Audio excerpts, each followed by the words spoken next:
کیا ہوا؟ میں تو اصلی بات یہ کر رہا ہوں کہ یہ مت کہو کہ یہ کیسے ہو سکتا ہے، یہ ہوا، کربلا میں ہوا۔ سلام ہو زہرا کے بچوں پر، خنجر چل رہا تھا اور امت کے لیے دعا ہو رہی تھی، سیدہ کے سر سے چادر اتر رہی تھی اور نانا کی امت کے لیے دعا ہو رہی تھی۔ میرے مولا حسین نے آخری خطبے میں کہا نا کہ میرے خون سے اپنے ہاتھوں کو رنگین مت کرو، میں تمہیں معاف کرنے کو تیار ہوں۔ آخری وقت میں بھی امام حسین امت کی بخشش کی بات کر رہے ہیں۔ قربان جائیں اس گھرانے پر، عزادارو گریہ ہو گیا۔ بعض اوقات ایک جملہ رونے کے لیے کافی ہوتا ہے، ضروری نہیں ہوتا کہ میں گھنٹے تک خطاب کروں، مصائب پڑھوں، ایک جملہ رونے کے لیے کافی ہوتا ہے۔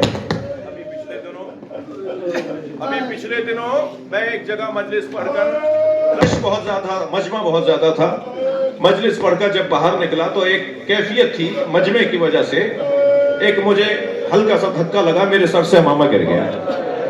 تو جو میرا بانی تھا اس نے امامہ اٹھا کے دیا اور مجھ سے معافی مانگنے لگا کہ مولانا آپ کو برا لگا ہوگا، یہ غلط ہو گیا، مجھے معاف کر دیں۔ وہ مجھ سے معافی مانگ رہا تھا اور میں رو رہا تھا۔ تو لوگ کہنے لگے، سوچنے لگے، تو میں نے کہا میں رو اس پہ رہا ہوں کہ کسی سے غلطی نہیں ہوئی، غلطی ہوئی ہے، قصدن نہیں ہوا، اور پھر بھی تم پشیمان ہو۔ کربلا میں حسین کا امامہ اتار کے لے گئے۔ جناب زینب کا مرثیہ ہے نا، نانا ھذا حسین مرمل بالتراب مقطع الاعضاء مسلوب الامامۃ والردا۔ یہ جناب زینب کا مرثیہ ہے۔ بھائی کے لاشے پر آئی تو فرمایا نانا، نانا کو سلام کیا مدینے کی طرف رو کر کے، نانا یہ آپ کا حسین ہے جسے آپ گود میں اٹھاتے تھے، شانے پر بٹھاتے تھے، دوش پر بٹھاتے تھے، یہ آپ کا حسین ہے جس کا امامہ اتار کے لے گئے، جس کی نالے نے اتار کے لے گئے، جس کی ابا اتار کے لے گئے۔ اجرکم اللہ۔ بہت گریہ ہو گیا، آپ سب کی آنکھوں میں آنسو آ گئے۔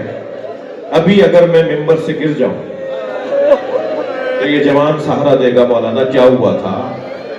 شاہ صاحب کہیں گے چوٹ تو نہیں لگی؟ کربلا میں ہر شخص حسین کو گرانا چاہتا تھا، کوئی نیزہ چبھوتا تھا، کوئی تیر مارتا تھا، کوئی پتھر مارتا۔ اجرکم اللہ۔ ہر شخص چاہتا تھا کسی طرح حسین گھوڑے سے گر جائے۔ جب مختار نے پوچھا تھا نا ہرملہ سے، تو نے کیا کیا تھا جو حسین کی زوجہ تیرے مرنے کی آرزو کرتی ہے؟ تو کہنے لگا میں نے 3 تیروں سے کربلا میں وہ ظلم کیا ہے جو کسی اور نے نہیں کیا۔ میں نے عباس کے مشکیزے پہ تیر مارا جو پانی نہ پہنچ سکا، میں نے علی اصغر کے گلے پہ تیر مارا، اور میں نے جب حسین گھوڑے سے گر نہیں رہے تھے بہت تیر مار لیے، بہت زخمی کر دیا، مگر حسین گرتے نہیں تھے۔ تو مجھ سے پسر سعد نے کہا کہ کچھ کر کے حسین گرے، تو میں نے 3 پھلوں والا تیر حسین کے سینے پہ مارا جو حسین کی پشت سے نکل رہا تھا۔ حسین نے بہت چاہا کہ اسے باہر کھینچیں، مگر 3 پھل باہر نکل چکے تھے، وہ واپس نہیں آ رہا تھا۔ تو حسین نے اس کی چوک کو توڑا، اس کی ڈنڈی کو توڑا، پھر حسین سے بیٹھا نہیں گیا اور دائیں بائیں گرنے لگے اور بار بار سنبھلنے لگے۔ تو ایک مرتبہ ایک اور سپاہی نے آواز دے کر کہا، اے مختار، میں نے تو ایک منظر اور بھی دیکھا۔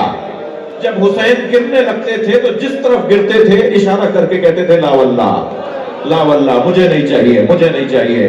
کہنے لگا کوئی نہیں تھا جو کچھ حسین کو دے رہا ہو، ہم تو سب حسین کو گرانا چاہتے تھے، مگر عجیب منظر تھا کہ حسین کہتے تھے مجھے نہیں چاہیے، کوئی دینے والا نظر نہیں آ رہا تھا۔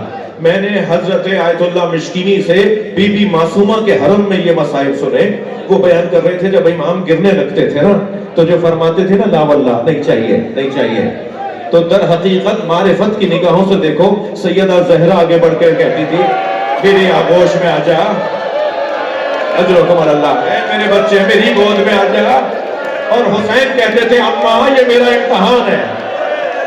اجرکم اللہ، اجرکم اللہ، اللہ آپ کو کوئی غم نہ دے۔